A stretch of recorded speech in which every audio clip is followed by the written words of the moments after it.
So, good morning, everyone. My name is Arafat, and I teach history on the textbook platform. So, we in fact started a discussion on the French Revolution. We started our discussion on the French. Uh,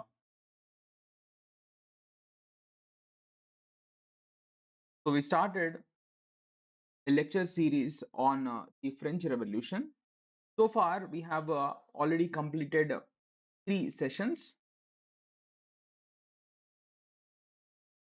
So far, we have completed 3 sessions on the French Revolution. So the class we will uh, today's class is basically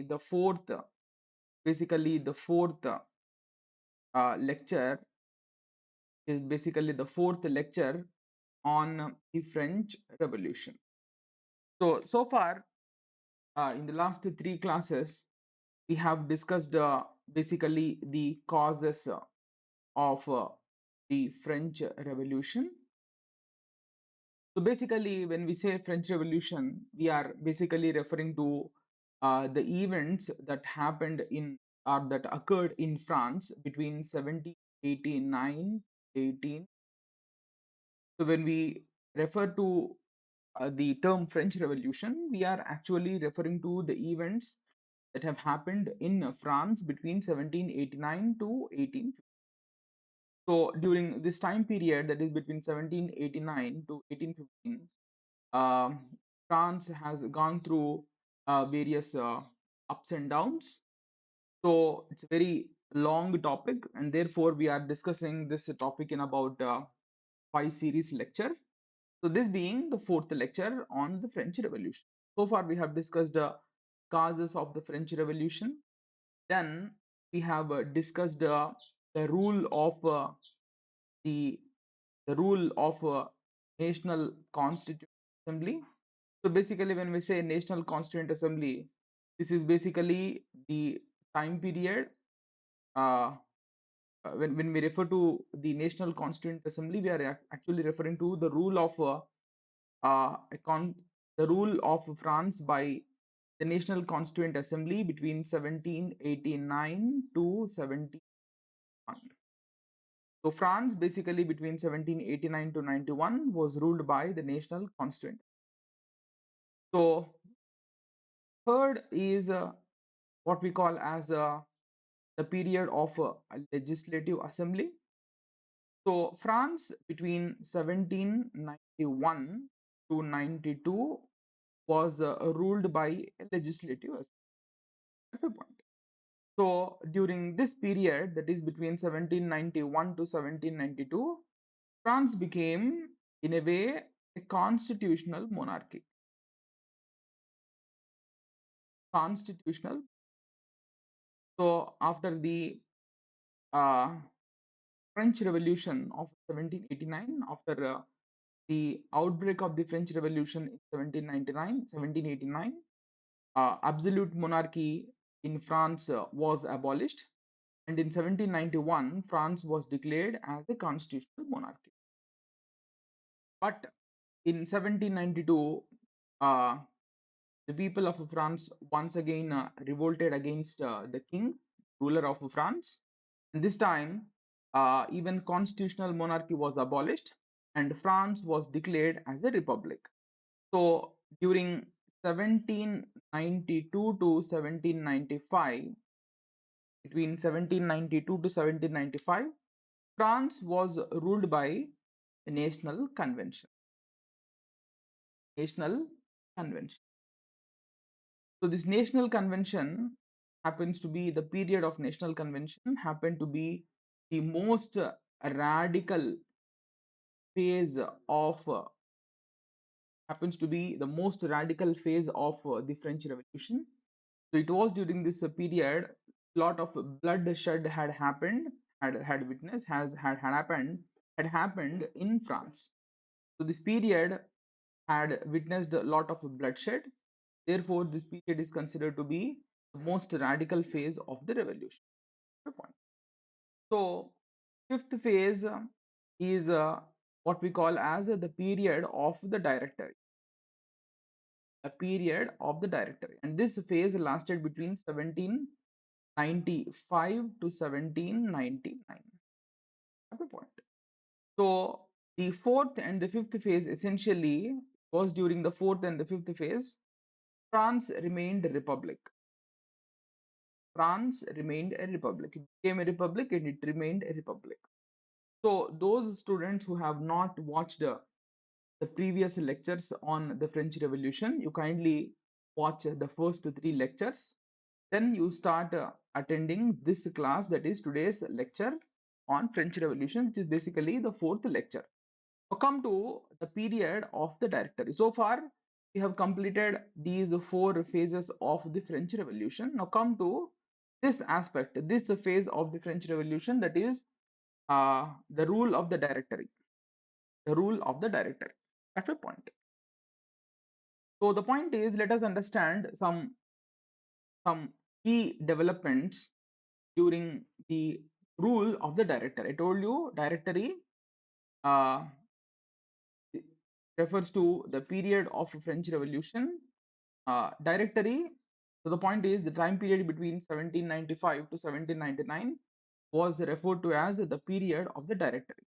So let us briefly understand the political structure uh, in France between 1795 to 1799. What kind of political system was established? So basically, during the time period of the directory, uh, the executive power was uh, uh, kept in the hands of a five-member directory. So the point is, during this period, the executive power was kept in the hands of a five-member directory, and the legislative power was distributed between two houses. The legislative power was distributed between two chambered legislature. So basically, during this period, the executive power was kept in the hands of a directory comprising of five directors, whereas the legislative power was kept in the hands of was distributed between two bodies, two legislative assemblies. The first is what we call as the Council of 500, and second legislative council is called as the Council of Ancients. The Council of 500 basically proposed laws, whereas the Council of Ancients approved or rejected the proposal. So basically, Council of Ancients approved the legislative proposals or rejected the legislative proposals. This was in basically kind of political system that was established in France. I told you the executive power was kept in the hands of a directory comprising of five directors, and these directors were to be selected by the legislature, that is the two-chambered legislature, and of the five directors, uh, in on rotation basis, one of the directors would be uh, would be uh, would be elected, would be made as the president of France. So basically, the executive power was kept in the hands of a directory comprising of five directors. These directors were to be selected by the legislative assemblies, two legislative bodies. So on rotation basis, one of these five directors shall act as the chief director, and the chief director also, in other words, the chief director, in other words, would act as the president of France. We repeat, one of on rotation basis, one of these five directors would act as the chief director, and the chief director in turn would also be considered was also considered as the president of France. At a point. So this type of political system was introduced after uh, this kind of political system was introduced in France in 1795 AD. Call this as the period of the director. So the point is, this entire system was created to prevent the rise of another dictatorial figure like Robespierre. So in the previous session, we have discussed about this personality called Robespierre, who in fact introduced a concept in France called the Reign of Terror. So it was during his period, that is during the time period of Robespierre, that a committee called a Committee on Public Safety was also created. So that committee was basically an executive body of France between 1792 to 1795. So this executive committee, that is the Committee on Public Safety, was known for carrying out a lot of excesses in France. So basically, the executive power between 1792 to 1795 was kept in the hands of a committee called the Committee on Public Safety, which was headed by Robespierre. So all the powers were concentrated in his hands. So the point is that made him dictatorial, and that made him uh, resort to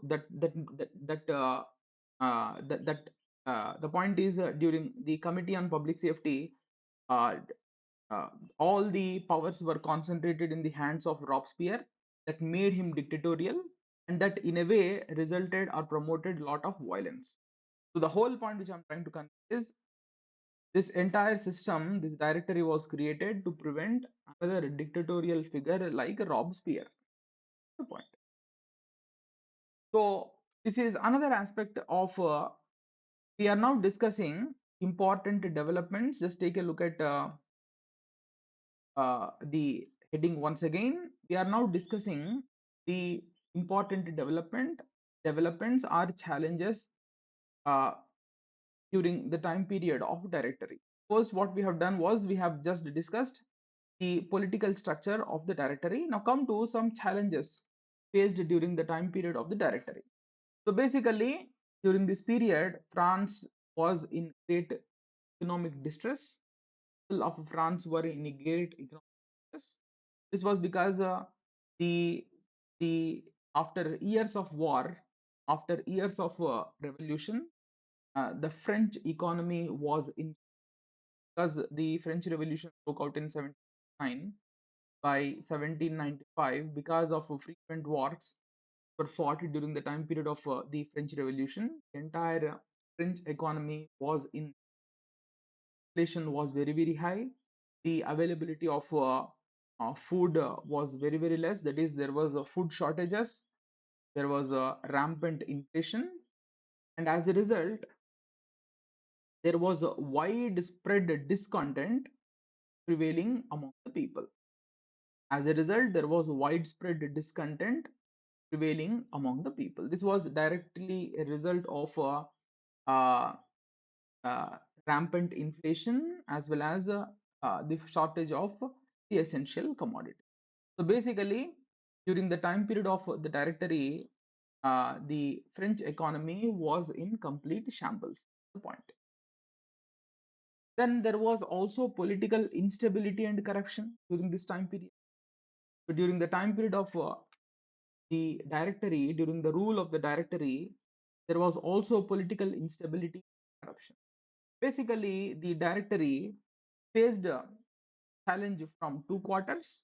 One is the royalist, the other is the Jacobin. The directory faced a challenge from two quarters. One is the royalist. Royalists, these are the one who wanted to bring back monarchy in France.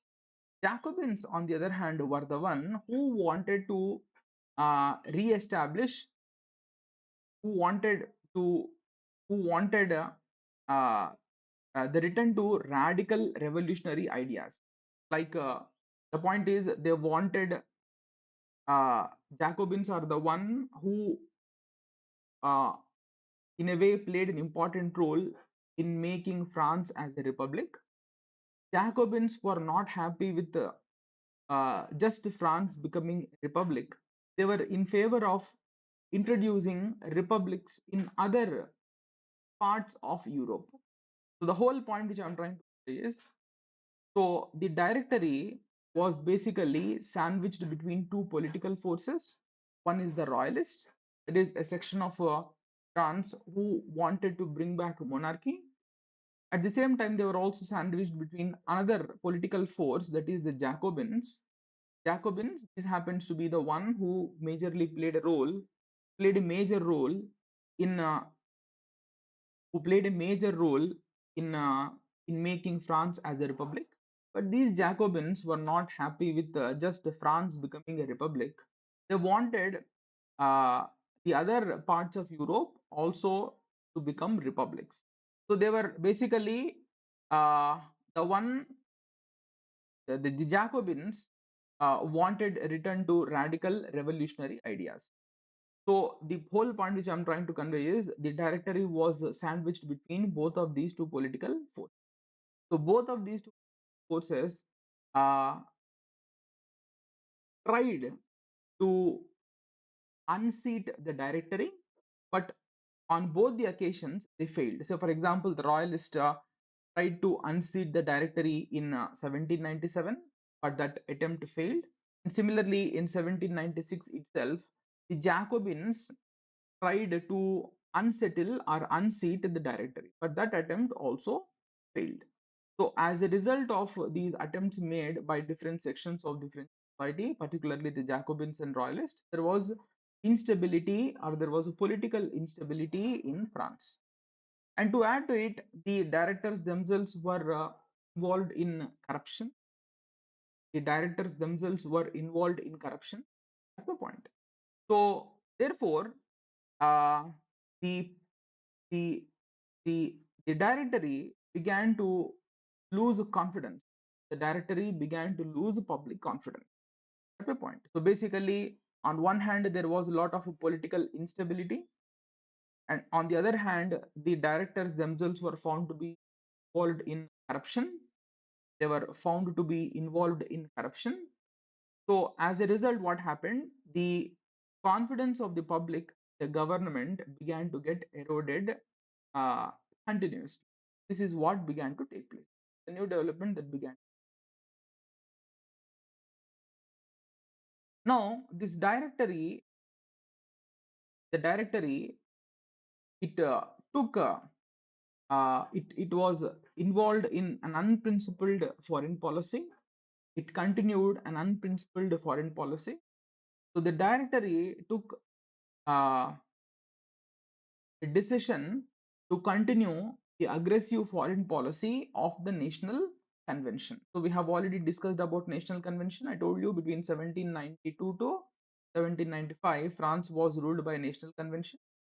So during the time period of National Convention, uh, the first coalition was formed in Europe to fight against France.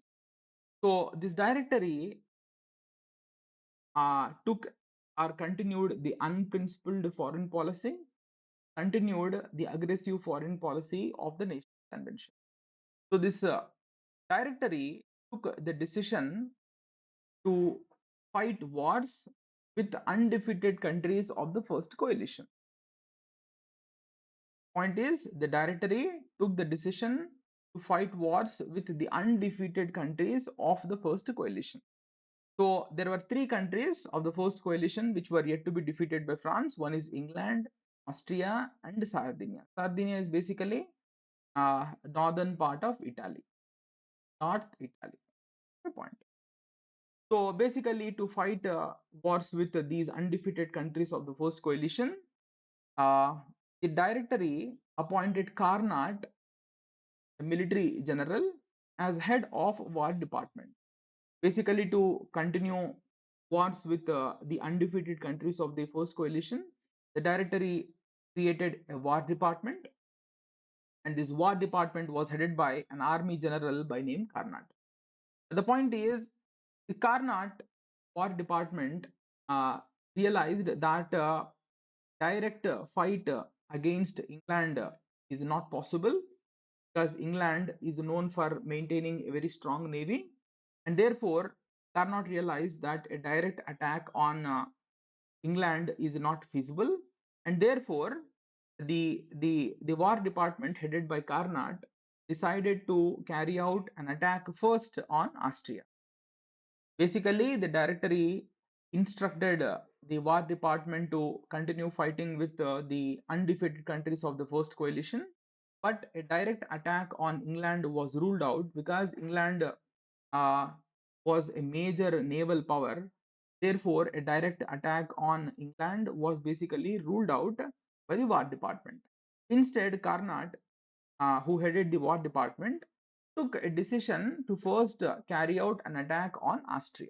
Because Austria was one of the countries of the first coalition, was yet to be decided, which was yet to be so therefore, Carnot formed two uh, uh, Carnot, the head of the War Department, came with a two-pronged strategy to attack Austria. Basically, Carnot formed two teams to attack Austria. One team to attack Austria from the north was headed by Jordan. The other team to attack Austria from the south via Sardinia was led by Napoleon. So basically, Carnot came up with a strategy to attack Austria first, and in this regard, he formed two teams. One team, he planned to send one team to Austria from north. Basically, the team to attack Austria from the north was led by Jordan. The team to attack Austria from the south was led by Napoleon. So this Napoleon, basically, uh, Napoleon's army was not properly trained, yet Napoleon scored wonderful victories. His campaign against Austria, Napoleon scored a wonderful victory. So I told you, Napoleon carried out his attack on Austria via Sardinia. Sardinia is basically an Italian speaking territory, but was under the control of Austrian rulers. Sardinia was basically, Sardinia was basically an Italian territory. Uh, so one has to pass through Sardinia to reach to Austria.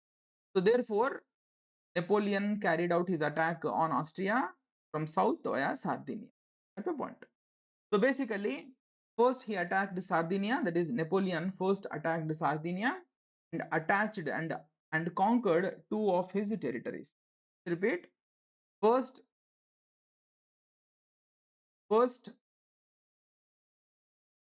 uh, Napoleon attacked Sardinia and annexed two of its territories. One is Savoy and other is Nice. Both happened to be Sardinian territories. Both were attacked and occupied by Napoleon. Thereafterwards, he attacked Lombardy and Venice. Lombardy, basically Italian-speaking territory, but was under the control of the Austrian rulers. Let me repeat. First, Napoleon attacked Sardinia and occupied two of its territories. One is Savoy, the other is Nice. Then, thereafterwards, he attacked Lombardy and Venice. Lombardy is basically an an Italian-speaking territory, but was under the control of the Austrian rulers. That's the point. So immediately, the ruler of and thereafterwards, uh, Napoleon also attacked Rome and annexed a few of Pope's territories. Which territories? I will let you know in the coming slide. So during this attack on Austria, the ruler of Austria got really frightened and signed a treaty with France known as the Treaty of Campo Formio. So the ruler of Austria got frightened as a result of the attacks carried out by Napoleon. Immediately, Napoleon signed a treaty. The ruler of France signed a treaty with Napoleon called as the Treaty of Campo Formio, 1797 AD. Treaty of Campo Formio, 1797. Take a look at the provisions of Treaty of Campo Formio. 1. Austria shall cede Belgium to France.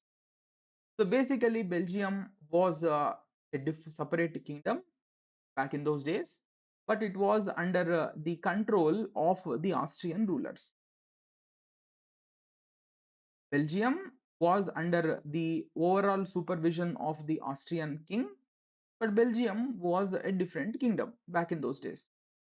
So the the it was the desire of the French rulers to occupy Belgium. It was the desire of the French rulers from a very long time to occupy Belgium. Finally, this desire was finally fulfilled during the time period of Napoleon. What happened? The first provision says Austria shall cede Belgium to France.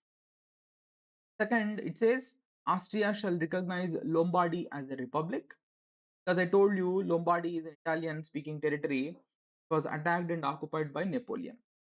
And third, it says Austria shall recognize a republic in Holland, because way back in 1795 itself, Holland was occupied and a republic was established in Holland.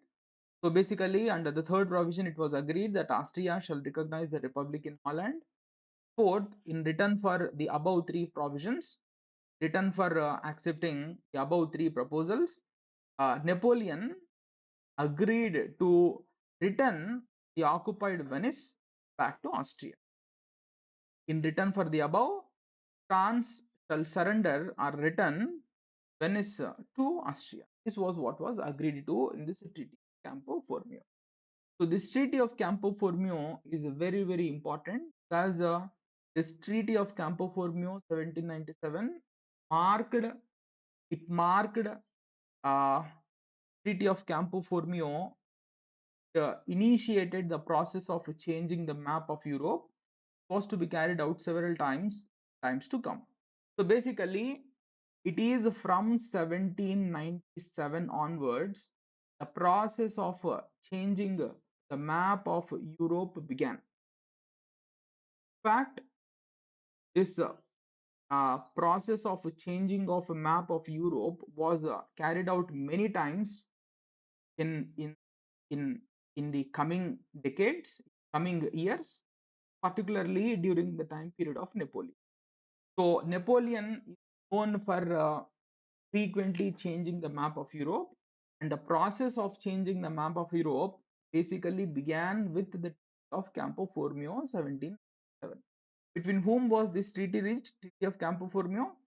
Treaty was reached between Napoleon and the ruler of Austria.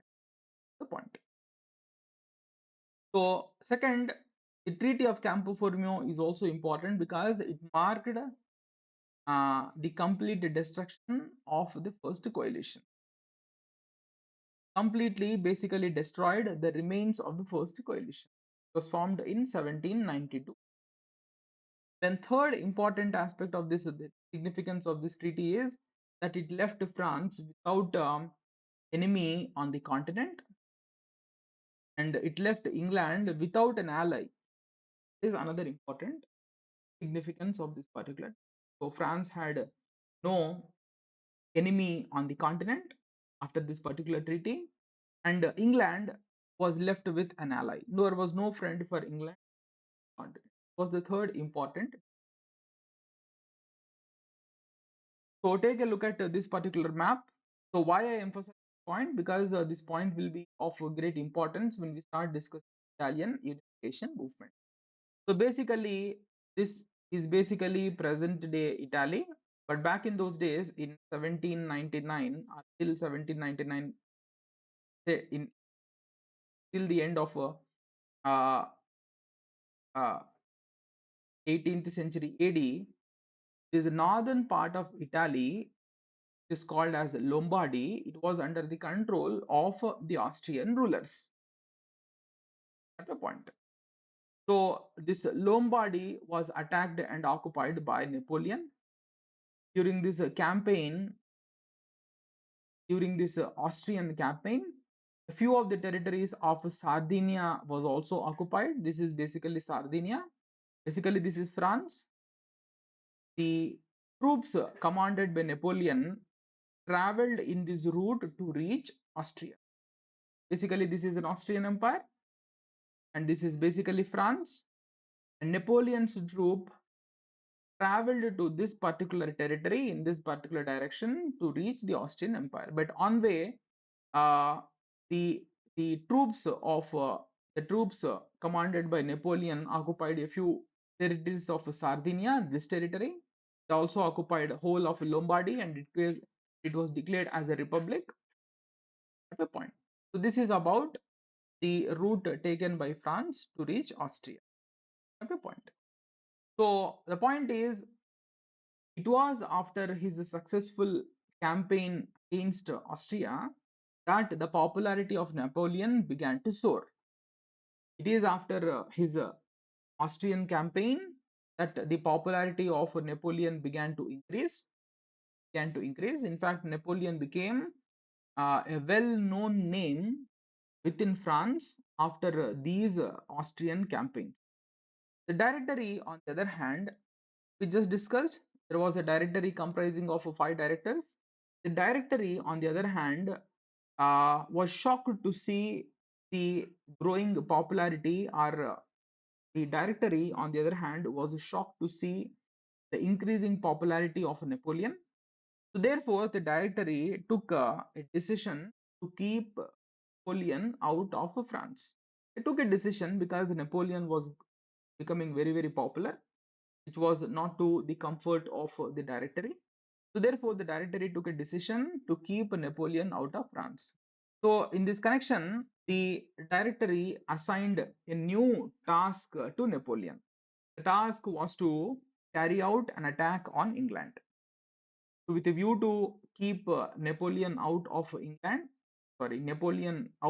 France, the directory assigned a new task to Napoleon, that is the task of attacking England. But Napoleon knew very well that carrying out a direct attack on England was not possible, because England had, back in those days, a very, very powerful navy. So the whole point which I'm trying to convey is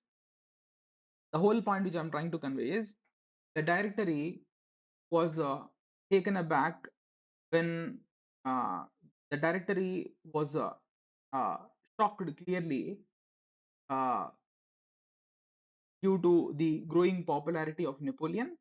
Therefore, it decided to keep Napoleon out of France, and in this connection, it assigned the task of attacking England to Napoleon. But Napoleon knew very well that a direct attack on England is not possible, because England back then had a very powerful navy.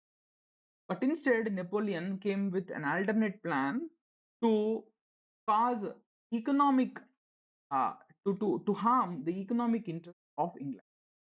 Let me repeat this point once again. The whole point which I'm trying to convey is England. The point is Napoleon came with an alternate plan to harm the economy of England, because the point is he knew very well that direct attack on a direct attack on England is not possible, and therefore he came with an alternate plan to harm the economic interest of England. What economic interest? So basically, take a look at this particular picture. So basically, direct attack on England was ruled out. This is basically United Kingdom. Direct attack on United Kingdom was ruled out because England back then maintained a very strong navy, but England had economic interest in other parts of India, like that of India. So the British ships were basically moving through the Mediterranean uh, via the Red Sea to reach India. So this was the route in which the British ships were moving.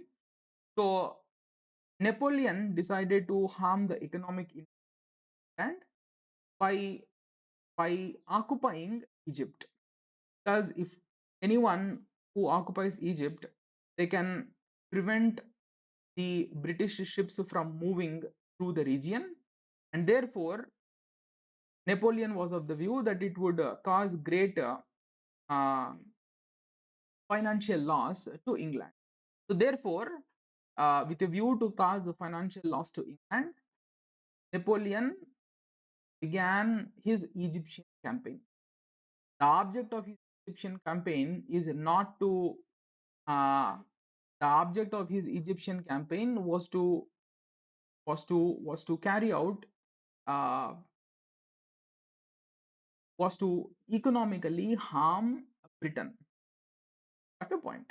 So it was with that objective he carried out his Egyptian campaign. So basically, uh, Napoleon's Egyptian campaign began in 1798 and it continued till 1799. At a point. So the whole point which I'm trying to convey is Egypt back in those days, that is till the end of so in 1800s, Egypt back in those days was under the control of the Ottoman Empire. So the object of Napoleon's Egyptian campaign was not to cause any harm to the Ottomans. His basic objective was to occupy Egypt and carry out as much economic loss to England as possible. So, with that objective in mind, Napoleon carried out his campaign. Napoleon carried out the Egyptian campaign between 1798 to 1799. But this Egyptian campaign of Napoleon ended up in a disaster for him. Napoleon's Egyptian campaign ended up in a disaster to Napoleon. Why? Because Napoleon in Egypt fought two major wars. One is called the Battle of Pyramids.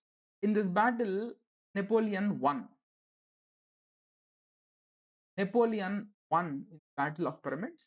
But in the second battle that was fought in August 1798, we call this as the Battle of Nile. In this battle, Napoleon uh, was defeated at a point at the hands of a British officer. So, by the way, both of these wars were fought between Napoleon and the British troops. These wars were fought in Egypt, but it was fought between British and the French troops led by Napoleon. So, in the first war, the Battle of Pyramids, first battle, that is the Battle of Pyramids, Napoleon won, but in the second battle, Napoleon got defeated. At a point, in fact, in the second battle, the Battle of Nile, all the British, I'm sorry, all the French ships were destroyed by the troops. At a point, let me repeat: in the second battle, this Battle of Nile is very very important. Uh, in the Battle of Nile, the British troops were led by one Mr. Nelson, whereas the French troops were led by Napoleon. Napoleon led the troops. So Nelson, he very successfully destroyed the French ships. So because of the continuous attack carried out by Napoleon and his troops, uh, uh, they Napoleon and his troops uh, moved into the interiors of Egypt and took shelter there. So basically, what happened because of the continuous attacks carried out by Nelson, Napoleon and his troops had to leave the coast of Egypt and had to move into the interiors of Egypt. So basically, the Battle of Nile was very, very uh, successfully fought by the British officer. This is what happened. So these are the developments that happened till 1799.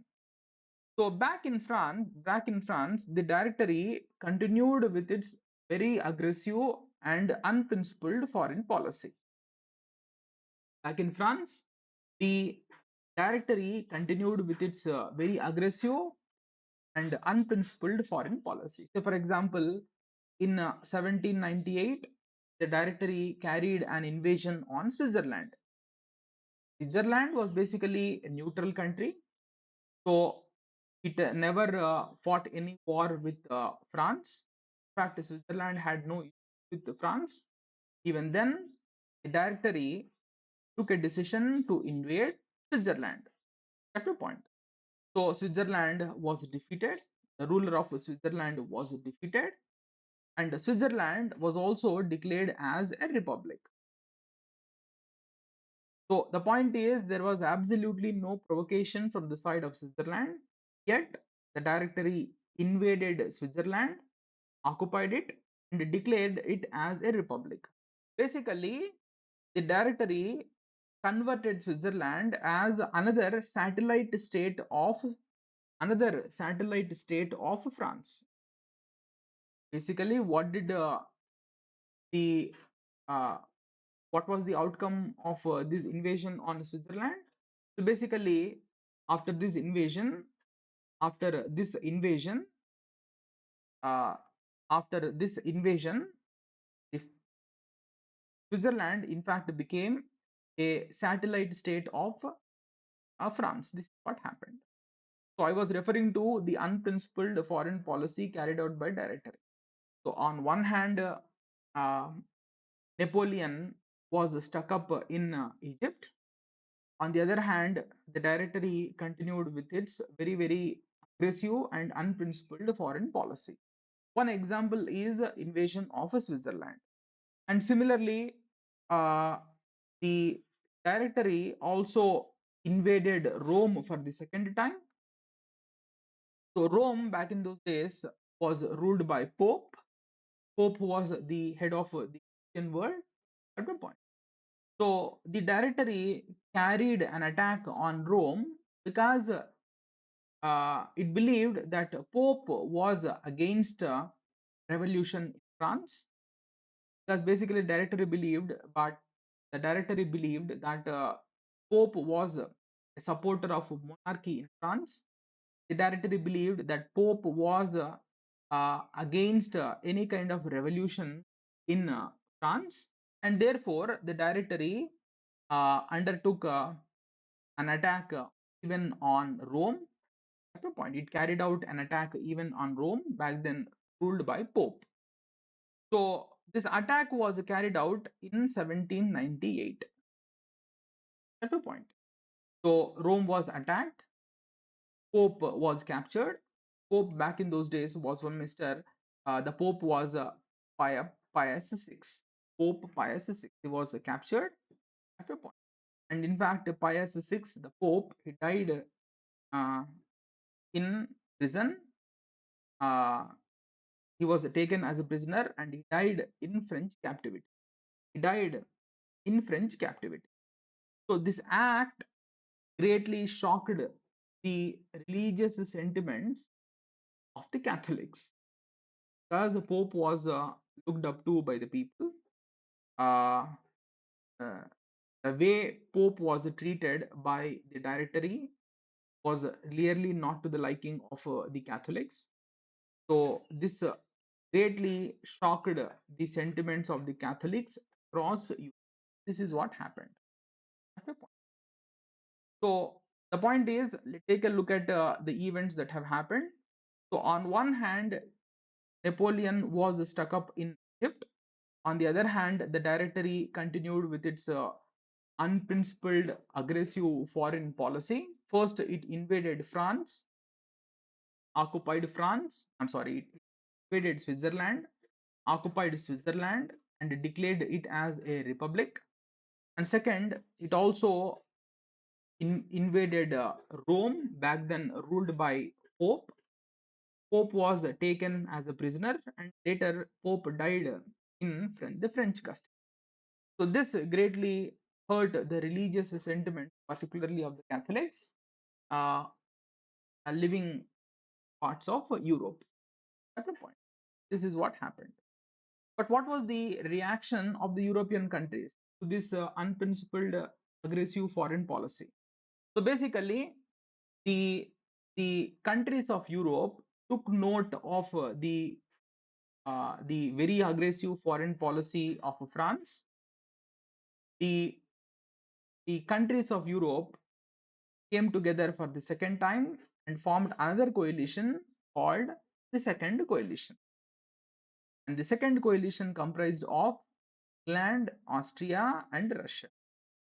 These three were the countries of the Second Coalition: England, Austria, and Russia. Basically, the aggressive foreign policy followed by France, also the news of Napoleon, the news that Napoleon was stuck up in Egypt encouraged the European countries to form Second Coalition. Second coalition comprised of England, Austria, and Russia.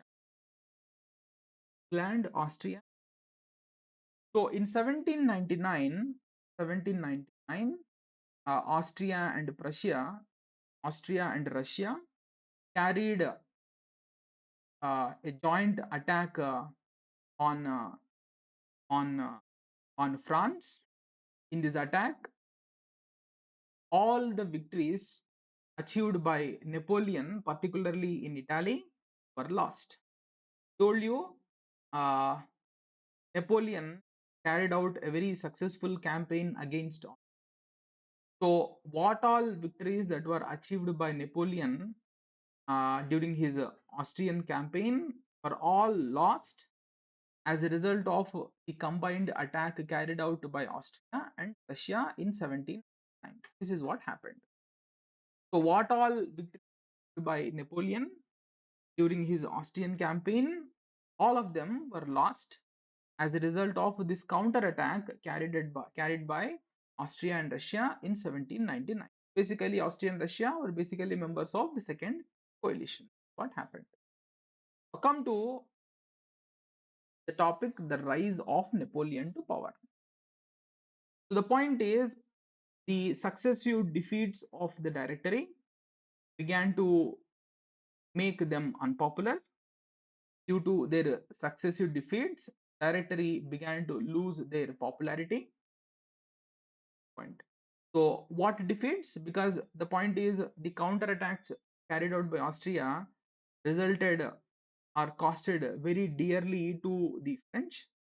So as a result, the Directory began to lose its popularity.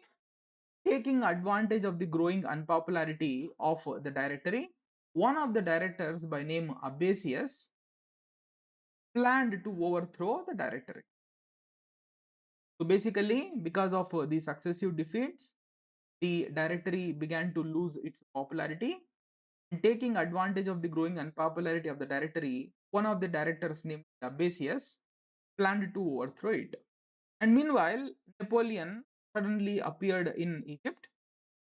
Sorry, Napoleon suddenly appeared in France from Egypt because Napoleon was stuck up in Egypt. He somehow escaped from Egypt. Suddenly, in 1799, he appeared in France. So both Napoleon and Abasius joined hands and dispersed the Legislative Assembly through armed action. So basically, Napoleon joined hands with Abasius. Both of them successfully dispersed. Both of them successfully dispersed the Legislative Assembly through armed action. Both of them also abolished the Directory. Both of them also abolished the Directory, which necessitated framing of a new constitution for France.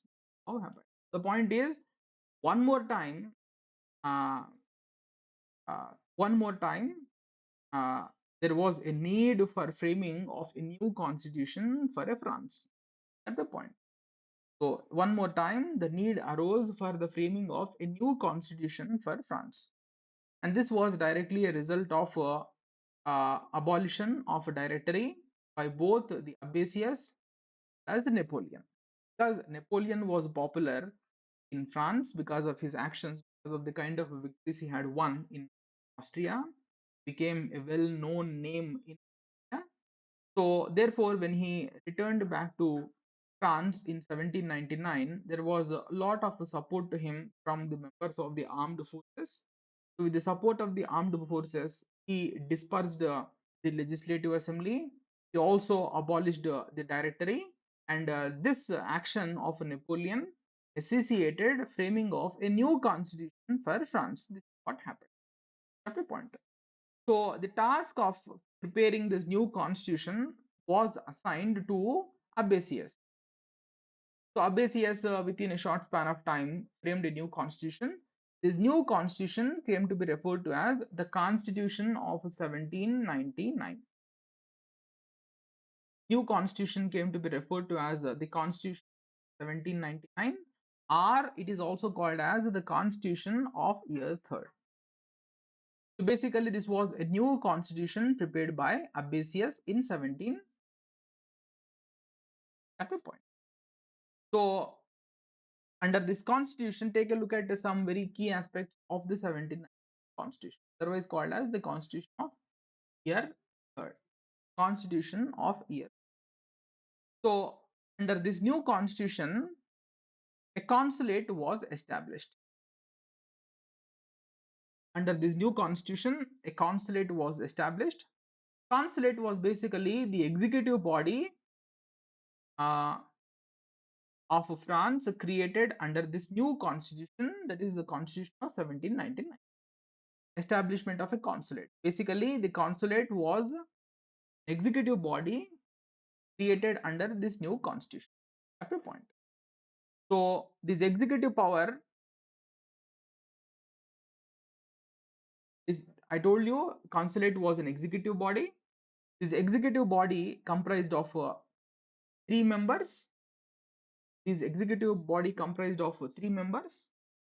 They were called as three consuls, and Napoleon was declared as the first consul. So basically, the executive body that was created under the new constitution was referred to as the consulate. The consulate was basically a three-member body uh, comprising of three consuls, and under this new constitution, the Napoleon was declared as the first consul. The second and the third consul uh, enjoyed just nominal powers. Real power was in the hands of the first consul. Before the second and the third consuls enjoyed just nominal powers. At the point. So that's the executive branch created under the new constitution. So basically, the new constitution established a very strong executive branch. Under the new constitution, a very strong executive branch was created. This was because the first consul was conferred with all the powers. He was conferred with a lot of power. So, for example, he had the powers to propose laws. First consul was conferred with conferred the power to propose laws. He had the power to control the military by way of appointing, because he was given the authority to make appointments of officers in the military. He was also given the power to declare war and conclude peace with other countries. He was also given the power to conduct foreign policy, make appointments of senior government officials. So the point is, under the new constitution, a very strong executive branch was created. Particularly, the executive branch, the first consul, that is Napoleon, was granted very broad powers. These are the powers. For example, he was given the power to propose laws, control the military, declare and conclude peace, declare war and conclude peace, conduct foreign policy. So the point is, by conferring such large powers to the executive branch, so the granting of such large powers to the executive branch in a way led to centralization of authority. In a way led to the centralization of authority. It led to the formation, it led to the establishment of a very authoritarian regime under Napoleon. This is what happened. So a weak legislature was created. A very, very weak legislative branch was created. So basically, the lawmaking function was fragmented among four bodies. One is the Council of States, the Council of State. Basically, under this new constitution, a four-chambered legislature was created. So as a result, the legislative function was fragmented four parts at a point. So I told you, under this new constitution, four-chambered legislature was created, and it was basically a very weak legislature that was created under the new constitution. For example, the first house that was created under this new was thick. the Council of States. This Council of States just had the power to draft legislation, and more importantly, the members of the Council of States were nominated by the first consul, is Napoleon. The second council is the second legislative body is a tribunate. It just had the power to debate laws, but it could not vote on them. No voting rights were given the members of the tribunate. Third was the legislature. The legislature was our legislature had the power to vote on laws, but it could not discuss or debate them. It can only vote, but it cannot discuss or debate. The fourth is a Senate. The Senate just comprised of 6 members at a point. The Senate was given either to accept the bills or reject the bills approved by the legislature. Just told you this is legislature. So the legislature had the power to either it can vote on them, but without discussing on them. But finally, once the voting is done, the bills were sent to the Senate. This Senate had the power to either accept the bills or reject the bills passed by the legislature. I hope I'm clear. So the whole point which I'm trying to argue is that a very weak legislative body was created under that point. So that's all for today. Uh, in the next class, we will be discussing the rise of Napoleon. In fact, we will be discussing the rule of Napoleon in the. So I told you in 1799, legislative body came into. In fact, there were four. Uh, the legislative body was very weak. There were 4 chambers. They did not. It was basically a very weak legislative setup was established under the constitution, but the executive branch was made strong. So as a result, it tended to become very authoritarian. So that's all for today. Uh, the next class will be taking up a discussion on the rule of Napoleon. We will be discussing Napoleon in this point. So next class will be our last class on the French Revolution. So that's all for today. See you in the next.